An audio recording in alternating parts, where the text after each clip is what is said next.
So starting with width and height. So adding width and height, you can do this using either percentages or fixed units of measurement. So to go over units of measurement more in detail, again, there's another lesson in the itinerary. The most common though that you're going to do is either a fluid unit of measurement, which is percentages, or a fixed unit of measurement, which can be pixels, and most often will be pixels, but inches, centimeters, all of those are also fixed units of measurement. Let's try that in our file. So I'm going to just go here inside main, give myself a little bit of room, move back up, and tab over to add a section. And I'm just using section as an example. Remember, all elements can have the box model applied to them. But here, this section, all right, I have the element in my HTML. The code that you'll see in the lesson and the code that we're going to do is actually going to be over in our CSS. So at this point, if you were creating new files, you didn't start with a file from a previous lesson. You'd want to make sure that your HTML file and your CSS file are definitely linked and that that link is working. Mine are. So now that I've added that section element in my HTML, I can go over to my CSS file and begin to style it, begin to apply the box model. Okay, so back over to CSS, or over to our CSS file. I'm going to go ahead and add a selector for section. When I use the name of the element, this is what is known as an element selector. When you use an element selector, anything that you add into the property and values will be applied to every single section element in your HTML document. So if you do want all your sections to have this styling, then you would use an element selector. All right, I hit return after my opening curly brace, and I'm going to go ahead and add a width of 80% and a height of 200 pixels.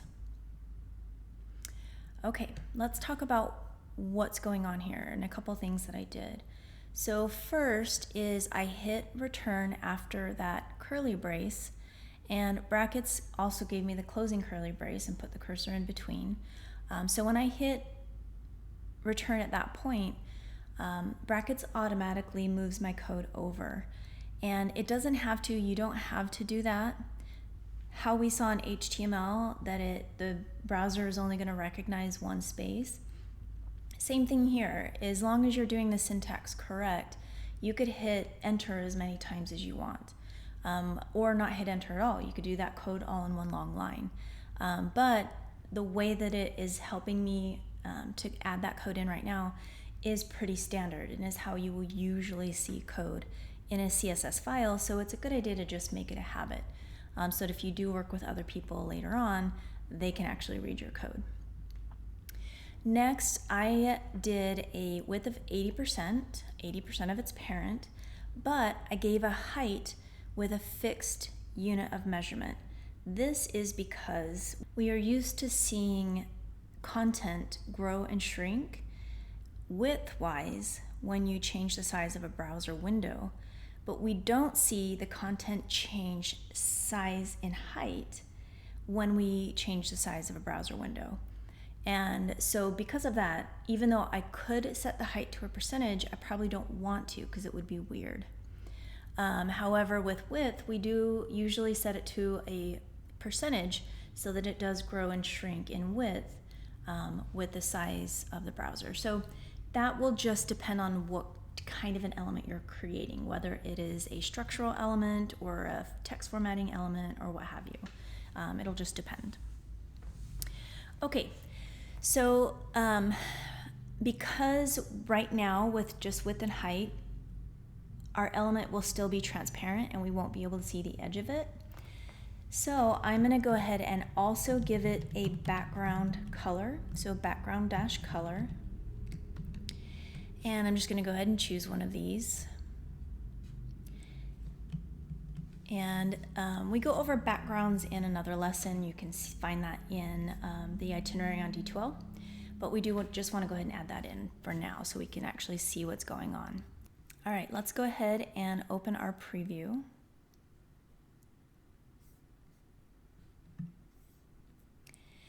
And we can see that element.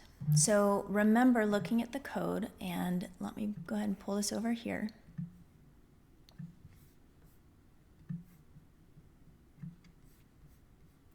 We have this section.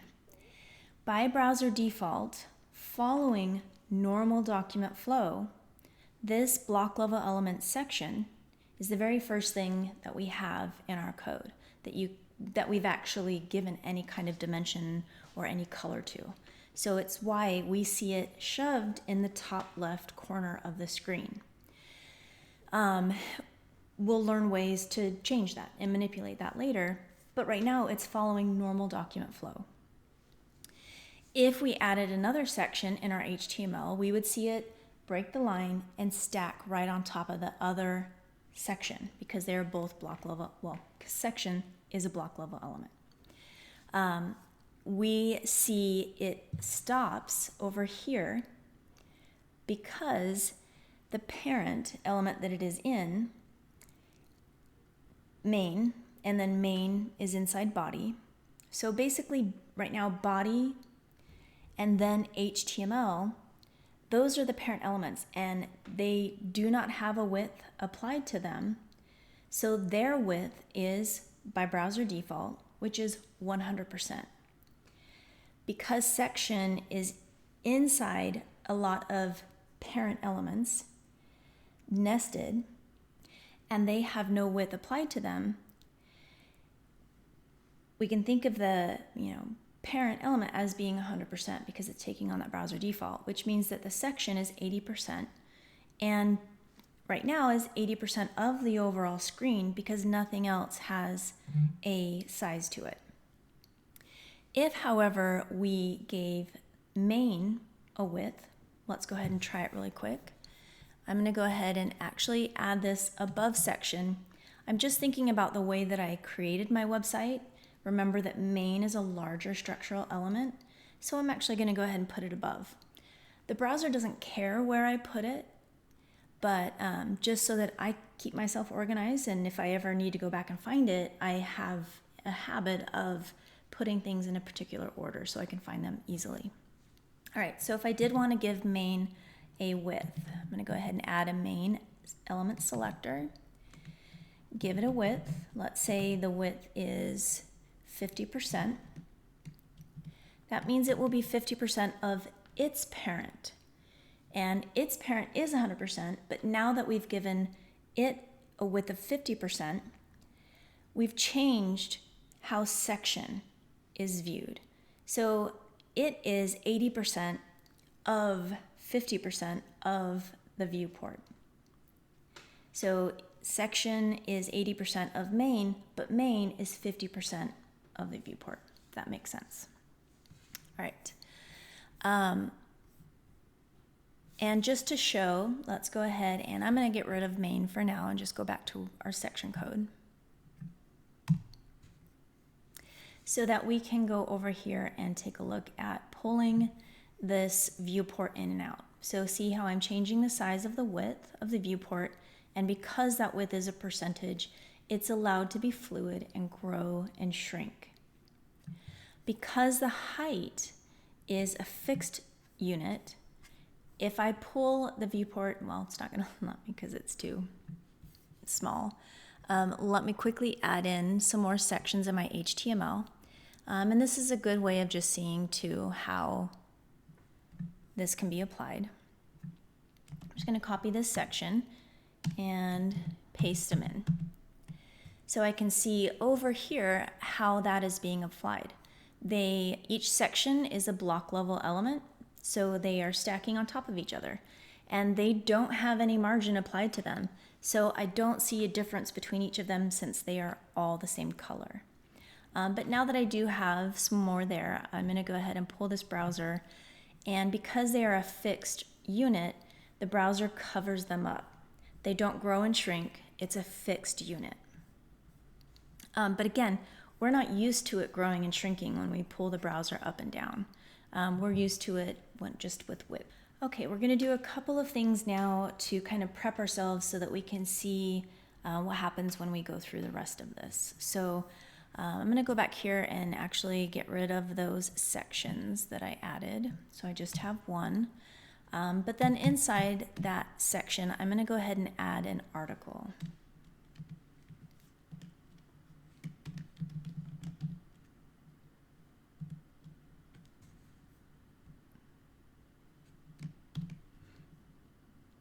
And then I'm going to go over and give that article some style. So I'm going to go ahead and save that index, go to my CSS. I'm going to target articles, so I'm adding in that element selector of article. So I'm targeting all articles in my HTML document.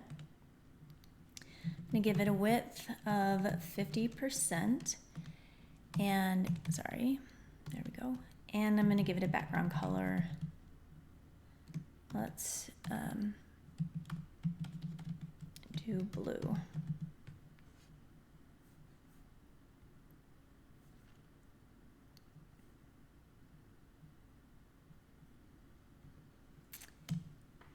And don't let me forget, let's go ahead and add a height. Let's do 100 pixels. Just want to point out here really quick with measuring units and writing these values. I have the number, the value, and then the measuring unit. I cannot have a space in between. Those have to be touching each other. Also, don't forget pixels. It's just px. Don't add an s. Don't write pixels out. It's just px. And also with percentages, again, the value and the actual measuring unit cannot have a space. They need, see if I go ahead and add a space, it breaks my code. It no longer works. I no longer see the article. Why do I not see anything when I've given it a width and not a height? So remember, it's a block level element. It gets its width from its parent, but it gets its height from its content. And right now, it doesn't have any content. So you have to be careful. If you don't actually give a width and a height, and there is no content, the element folds up on itself and you don't see it. That can cause a lot of issues and you'll have it happen all the time. So that's a really good troubleshooting point is if you don't see an element for some reason, always check that it does have either a width and height or content. Now's a good time to talk about the difference between giving your element dimension with width and height and what the actual overall size of an element is. If you only give it width and height, then that is the overall size of the element. But if you add padding and border, that adds to the overall size of the element. So sometimes you can make the mistake of thinking the overall size of an element is the set width and height. But if there is padding and border, you can accidentally make that element much larger than you thought it was, and that could break your layout. It could push an element outside of another element, and it will make it look like it's falling out. You'll hear me say it that way. It's fallen out of its parent. And we will see that happen now that we're going to move on to borders.